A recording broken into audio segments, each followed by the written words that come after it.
Today, for the first time ever, I have someone behind the camera. First time ever, like this is not my third video. But yeah, so if I'm talking to someone off camera, I'm not crazy. There is a person there today. I thought I would share with you today my honeymoon, which was in Morocco, because I think surprisingly it's a place that not a lot of people feel comfortable going to, but having been, sure, given I was with a male, so I wasn't like a lonely girl there, and I wasn't alone with a group of girls, which might be an issue because for those of you who don't know, they are Muslim, and although they don't follow the Sharia or whatever Muslim law, they can to some extent treat women differently than men. So yes, in my trip, although I'm going to show you today all the wonderful things that I liked about it, there have been little moments where I didn't like it as much because they would negotiate with my husband but not with me, or they wouldn't really answer my questions but they would answer any other man pretty promptly. Apart from this little disclaimer, I would say I really loved Morocco, and I think it's a place people would gain to visit and to discover. Hopefully I convince you with this video. Second disclaimer of the video, I'm actually a French speaker more than an English speaker, which means that when I'm going to try and say the places I've been to, my Arabic will sound horrible, which means I'll try to say it in a French-y version of it, and it might sound racist from an outside perspective. It's not racist, it's just all my accents merging into one Arabic word that I can't say. So spare me, please, bear with. So Marrakech was the first place we went to. And again, I'm not saying Marrakech this way because I'm trying to be fake Arabic. It's because I'm saying it half in French and half in English. Marrakech is the first place we went to, and it's also the capital of Morocco. It is down south, so I would say we did have a very dry temperature in August. There was no rain at all. There was a lot of sunshine, barely any clouds. I think I have like 7 pictures in this whole video that may have some cloud in them, but otherwise it was sunshine all the time, which is lovely for our summer holiday, but it can be quite difficult if you have a hard time handling heat. Insert little picture of me having a heat stroke. Point made.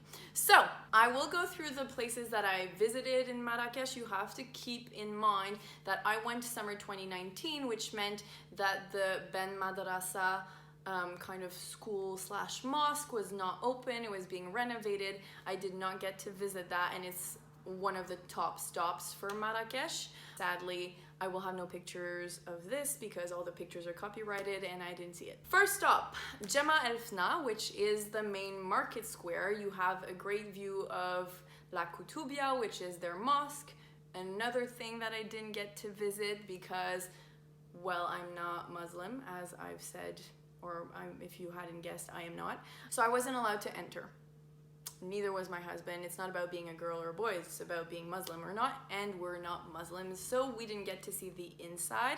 However, the outside was pretty impressive, and the gardens around it as well. So I mean, it's worth having a quick look at it, especially if you're from the northern hemisphere, because you wouldn't see that type of architecture very commonly. So back to Jemaa el Fna, you're on the marketplace. There's open air stalls everywhere, but actually what tourists, myself included, like most is the Souk, which starts on Jemaa el Fna marketplace but goes way beyond that. The Souk is where you will find all the nice artisanal, handmade weaves. You will find, not this is totally not from Morocco, okay, this is just a setup, this is from Costa Rica, but you will find actual Moroccan weaves. You'll be able to find handmade pottery, which really started me on a pottery haze for those of you who know me. You can find a lot of special kinds of dresses and skirts that you wouldn't find anywhere else. I would say the main things people go to the Souk for are definitely the weaves, whether it be a carpet or whether it be a pillow.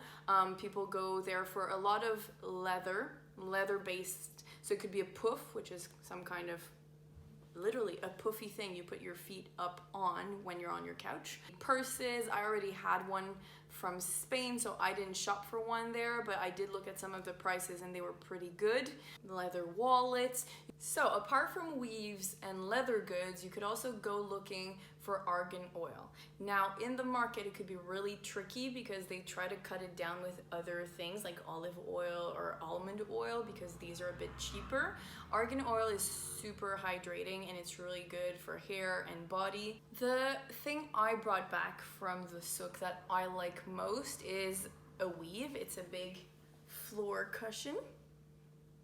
So as you can see, these are traditional colors because they come from natural minerals and spices. So that explains some of the coloring because they're not only using synthetic dyes. This one was about 20 euros, but I've seen similar ones sold at Urban Outfitters and they were like a good 90 euros. And I've seen some online as well because obviously internet, and online they were way more expensive, at least 50 euros. So overall I would say the Souk probably deserves 8 on 10, maybe 9 on 10, especially if you're in it for the bargains. And I love artisanal goods, so I really love it. Like I spent at least an hour there every day I was in Marrakech, and I was there for 10 days. Second place I went to is actually in the center of the Souk. So when you walk around, you will come across a place called Le Jardin Secret, aka the Secret Garden. Apart from that, it is a nice oasis. It's a bunch of lush in an otherwise desertic area. So if you want to get a little bit of freshness and shade, this would be definitely the place to go. And they have really good drinks. But as you can see, the pictures I got, and these are the best pictures I got, are cute, but they're not the best when you compare them with the upcoming places we've also visited in Marrakech. So I'd give the garden 5 out of 10 just because you could totally miss it. Third place we visited was the Palais de la Bahia, which in English would be the Bahia Palace. It was a bit underwhelming considering that it's called palace. After being in France and in Russia, when I hear the word palace, I kind of expect this gigantic Rococo orgy of colors and gold and everything else. This is not that. So to be fair, when the French left the palace, they pretty much took anything of any interest with them. Meaning that except walls and interesting and intricate ceilings, there's not much left for you to visit. Again, there will be fancy mosaics because this is Morocco. But yeah, there's not much else to see, and it's super, super crowded. It's like on the top things to do when you Google Morocco, so clearly all the tourists meet up here. But you can see for yourself that I barely got a single picture without a tourist. And if I miraculously have a picture without a tourist, it's because I cropped them out. Because it was impossible. It was a mission. My second struggle, though, apart from the sheer amount of people, was that there was no toilet paper. There's a bunch of toilets. There's a toilet in every room of that palace, but there is no toilet paper. So I didn't really expect that downtown Marrakech, at one of the principal tourist areas, I would have to fiddle and find someone who had a lump of toilet paper in their purse. So overall, I would give the Bahia Palace 6 on 10 because, as I said, it's a bit underwhelming comparing to other places that we've seen in Marrakech. And one of my main comparisons is the next place we visited, which is the Museum d'Art Si Said. The Museum d'Art Si Said has the same nice architecture and great mosaics, but it also has an incredible artisanal exhibition. You can see artisanal carpets and artisanal weapons, and you can see all sorts of handmade goods that are really inspiring and classic to Moroccan culture. So to be honest, between a palace that has similar mosaics and kind of ordinary rooms, or a museum that has pretty much the same setup, a nice hidden garden, and great expositions for cheaper, I'm sorry, but that just makes me more than convinced that the Bahia Palace is like a 6 on 10, whereas the Museum d'Art Si Said is at least an 8 on 10. Especially considering how crowded the Bahia Palace was, there was no one. No one. Nathan and I were alone in the museum. I think we crossed like one German couple, because there's always a German couple somewhere when you're traveling. We had the space to ourselves. Place number 5 that I really appreciated was the Majorelle Gardens. They're actually outside of the fortifications. So Marrakech has fortifications around all of town center, which is quite big. Like, don't imagine 4 street wide. It is a huge town center, but because it's an older city, there are fortification castle-like walls, if you like, going around the city. You can easily find a taxi to drive you. Just make sure you negotiate the price well. So Majorelle Garden is actually a place which is super, super lush. So yes, there are 2 lush places in this desert. Desert? In this desert, Jardin Majorelle is the bigger garden of Marrakech, and it was all decorated and set up by Jacques Majorelle, which explains the name. And Majorelle was one for his colors. It is incredible. He created his own shade of blue using minerals to decorate his garden. So every picture that you can now look at is Bleu Majorelle. Another thing you can actually see there is the Yves Saint Laurent Museum. However, sad story, cue in sad music, I did not get to visit the Yves Saint Laurent Museum because it is closed. I think 1 or 2 days a week. And I, lucky girl, walked in the heat all the way to the garden to discover that the museum was closed. In the garden, you'll find an interesting variety of cactuses and tropical flowers and tropical trees. Obviously, they have a few fountains, but they weren't super impressive. I would say the most impressive is really the mix of Majorelle's buildings along with the nature and the retina burning blue color. And obviously it is the perfect place for Instagram pictures, so it was crowded. It was properly difficult to get a picture without a tourist once again. And now I was visiting in summer, which everyone kept reminding us is the low season. So I can't imagine if you go in winter when the weather is a bit more manageable, what it must be like to try and get a picture of yourself there. But I succeeded. I have to say my camera is probably full of pictures of that place. I really liked it, and it really gave us a break of the heat. Like, easily felt like 10 degrees less when we were in the Majorelle Gardens. So if you're overheated, go there. I would easily give Majorelle Gardens 7.5 out of 10. Now, the only reason I'm removing a 0.5 is because some of the other places I liked more, and I had to find a way to not put everything on the same score. The 6th and last place I will talk about today regarding Marrakech is the Saadian tombs. Tombeau, Saadien, if you're saying it in French or if you're trying to sound French to get a better price on your taxi. So the Saadian tombs are literally what they say they are. So they are very fancy, very intricate tombs that have mosaics covering the whole surface of the rooms, of the floor, of the ceilings. It's just impressive. It is Moroccan art at its best. I would say that, again, there was not too many people when we visited it, which just made the visit so much more interesting. It is a very quick visit, however, but it's also a pretty cheap visit, so I thought it kind of balanced out. And I'm just a big fan of mosaics, so I was sold from the second we walked in. And that, I would say, is the place where I saw the best wood carving ceilings, which again is why I didn't go to the Museum of Marrakech. I would think I'd give this an 8 out of 10. It's a really easy thing to do. It's a cheap thing to do. It's super impressive, and it's super cultural. Before we leave Marrakech, I just wanted to edit in another little activity that we really, really loved, and it's called Comptoir d'Arma. It's basically a restaurant that is quite fancy and has a lot of belly dancers and specifically Moroccan acts. So we asked the lady working in our riad where Moroccans with a bit of money actually go to enjoy traditional Moroccan events, and Comptoir d'Arma was the answer. Stop Marrakech here and kind of move on to the other places we've been to, because there's quite a few places still to talk about and this video is not getting any shorter. With the first place that a lot of people like to go from Marrakech, and that is Essaouira.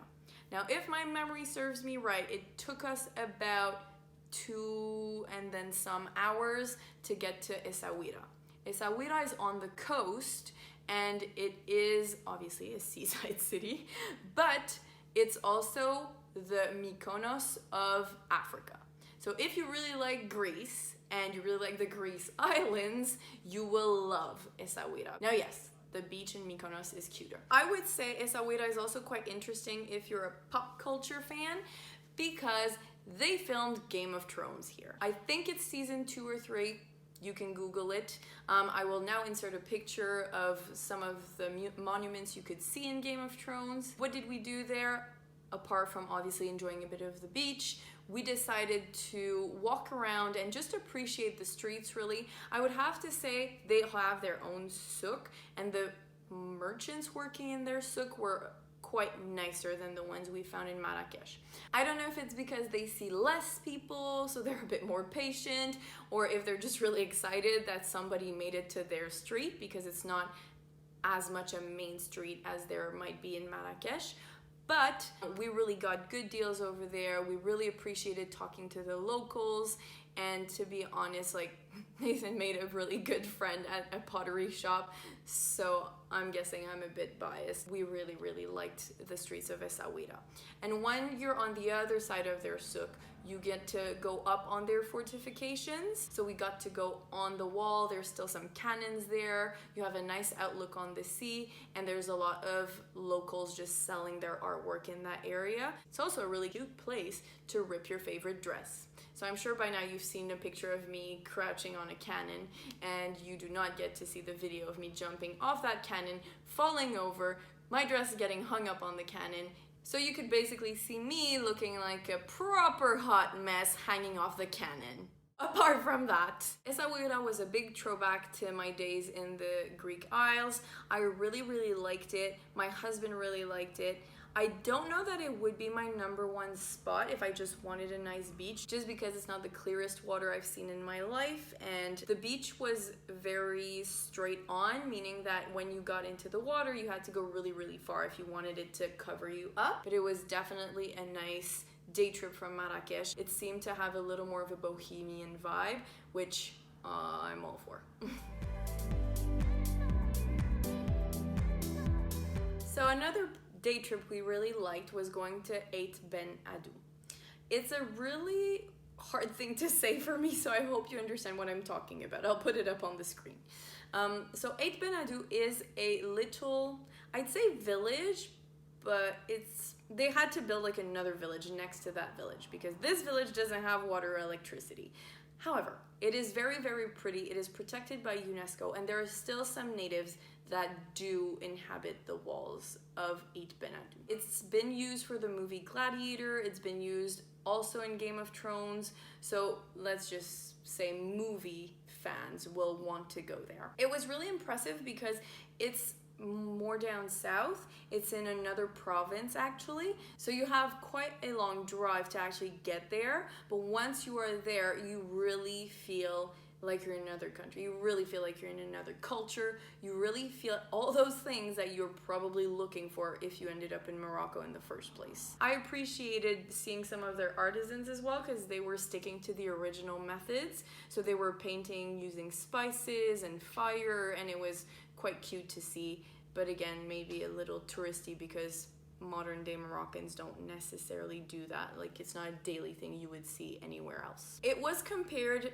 back during the French occupation to the Mont Saint-Michel of Africa, because there is a river that passes in front of it that is there in winter but isn't there in summer, so they had to build a bridge because that meant you could only enter and leave in summer. The bridge is pretty recent though, so I would say back in the days when people were actually living there, it was really tricky. So overall, I would say Ait Ben Adou is really worth the stop. I was really happy we did that day trip. It was the one I was most looking forward to because I felt that was the one that was closer to historical Morocco, and I would say I was pretty satisfied with what I saw. So on the same trip as the Ait Ben Adou day trip, you'll probably go a little further, maybe another 30-40 minutes further to Ouarzazate, which is the main city of the province of Ouarzazate, where Ait Benadou is, and you'll see that Ouarzazate is basically the Hollywood of Morocco. So a lot of stars go to stay in Ouarzazate while they're